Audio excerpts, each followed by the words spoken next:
अस्सलाम वालेकुम, welcome to my channel kitchen with Arusa. कैसे हैं आप सब? मैं उम्मीद करती हूँ आप सब खैरियत से होंगे। तो टाइटल देखकर आपको समझ तो आ गया होगा कि आज मैं क्या बना रही हूँ। आज की मेरी रेसिपी आपकी फैमिली को बहुत ज़्यादा पसंद आएगी।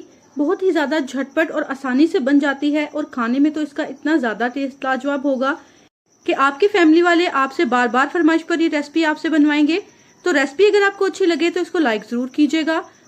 और अभी तक अगर आपने मेरे चैनल को सब्सक्राइब नहीं किया तो प्लीज मेरे चैनल को लाइक, शेयर और सब्सक्राइब जरूर कीजिएगा। बेल आइकन को जरूर प्रेस किया करें ताकि मेरी आने वाली हर नई रेसिपी का नोटिफिकेशन आप तक जरूर पहुंचे। तो चलिए बिना टाइम वेस्ट किए ये मजेदार सी रेसिपी बनाना स्टार्ट करते हैं। तो इसके लिए यहाँ पर एक कढ़ाई के अंदर मैंने 1 प्याली घी लिया है। आप इसको ऑयल में भी बना सकते हैं, लेकिन अगर आप इसको घी में बनाएंगे तो यकीन करें कि इसका टेस्ट जो है वो दुबाला हो जाएगा। अब यहाँ पर देखेंगे घी जो है वो अच्छे तरीके से मेल्ट हो गया है। तो यहाँ पर मैंने 2 अदद दरमियाने साइज के प्याज लिए हैं, उनको बारीक चॉप करके इसके अंदर शामिल करेंगे। आप चाहें तो आप इसमें प्याज की पेस्ट बनाकर भी इस्तेमाल कर सकते हैं। जब तक प्याज हमारी ब्राउन होती है तो यहाँ पर मैंने कुंडी के अंदर 6 से 7 लहसुन के जवे लिए हैं और 4 से 5 हरी मिर्चों को मैंने थोड़ा सा नमक डाल के इनका अच्छे से पेस्ट बना लिया है। तो अब यहाँ पर देखिए कि प्याज जो है वो हमारे ब्राउन होना शुरू हो गए हैं।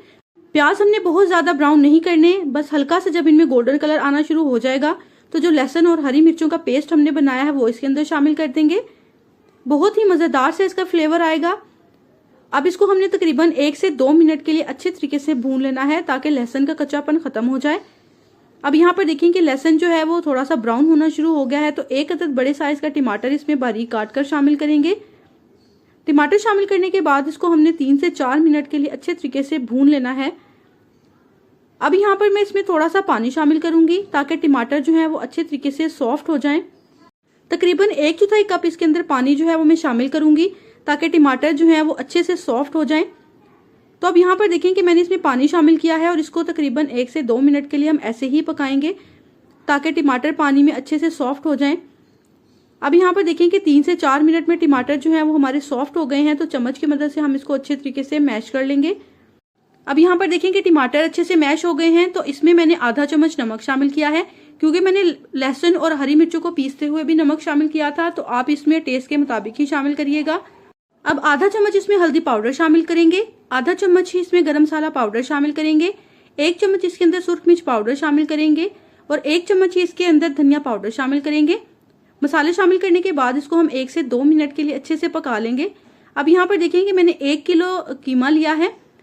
आप यहाँ पर बीफ या मटन का कीमा भी ले सकते हैं, लेकिन उससे पहले आप उसको हल्का सा बॉईल कर लीजिएगा।